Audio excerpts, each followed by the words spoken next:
These journals contain stunning images of the construction of the Titanic and its near-identical twin, the Olympic. I found these journals at the University of Illinois Library.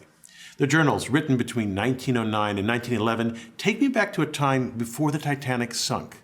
They give me a new perspective and let me appreciate the enormity of the scale of the engineering of the Olympic-class ships.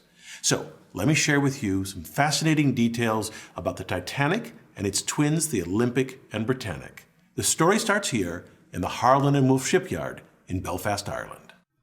This large framework called a gantry surrounds the ships as they are built. It supports the overhead cranes and scaffolding used by workers as they construct the Olympic and the Titanic. Notice that just beyond the far end of the gantry lies the Belfast harbor. Workers will build the Olympic here on the right, and then 9 months later, before the Olympic is finished, they will start on the left the Titanic. When completed, the Olympic stern or rear end of the ship will point toward the harbor. The ship's construction starts with its keel, seen here as a long, dark shape. The keel is the backbone of the ship and gives the ship rigidity.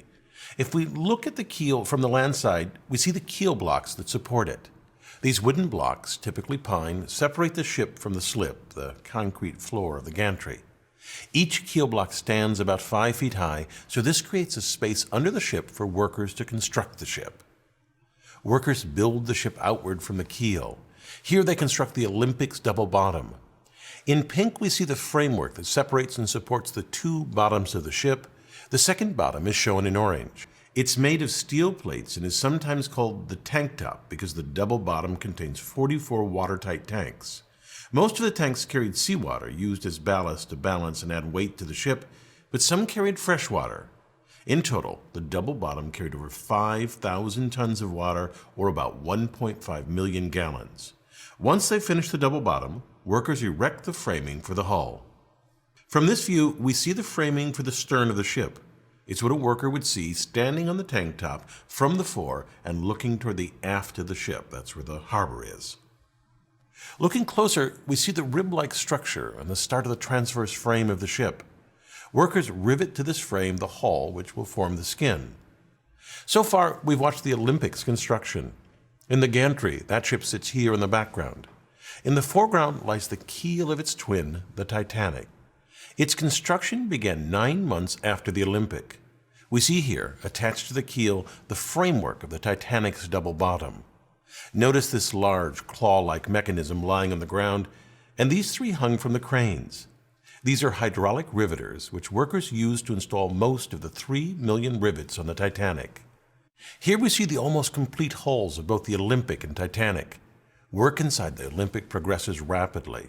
The staterooms are being erected, and plumbing is being fitted throughout the ship. To prepare for the Olympic's launch, workers paint the ship a light gray so it will stand out in black and white photographs, although they repainted the ship black soon after its launch so that it matched previous White Star liners. To ease the slide into the water, the slip was greased with 23 tons of tallow, oil, and soap.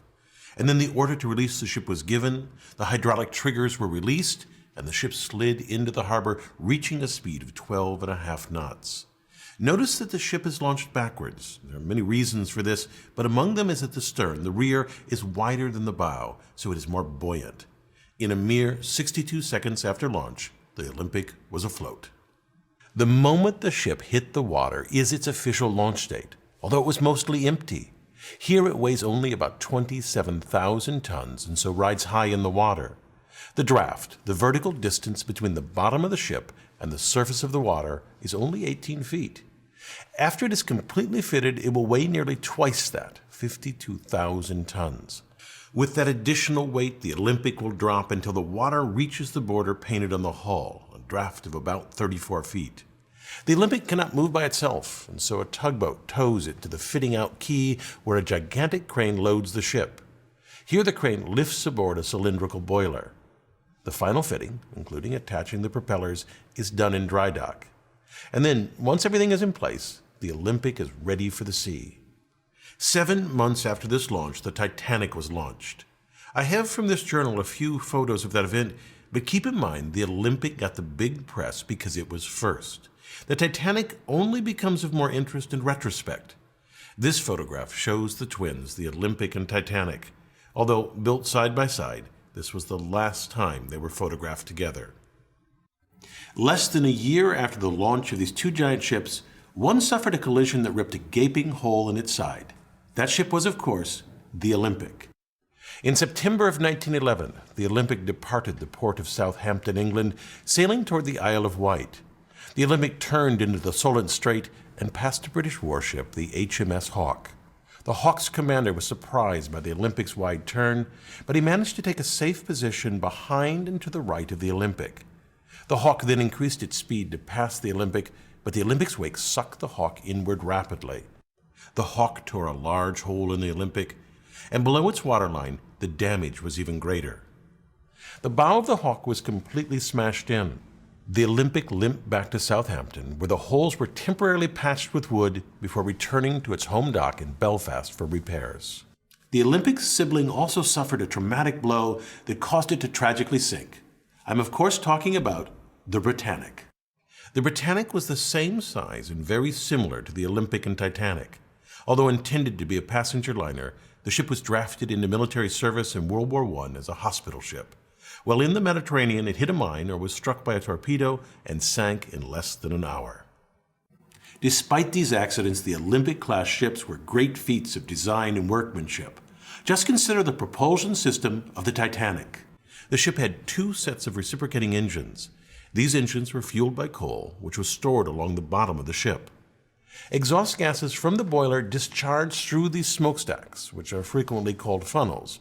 Now, they don't look like funnels until you look at them the right way. They're upside-down funnels. This cross-section of the Olympic shows the boilers sitting atop the double bottom. Exhaust from the boilers is funneled up and out of the ship.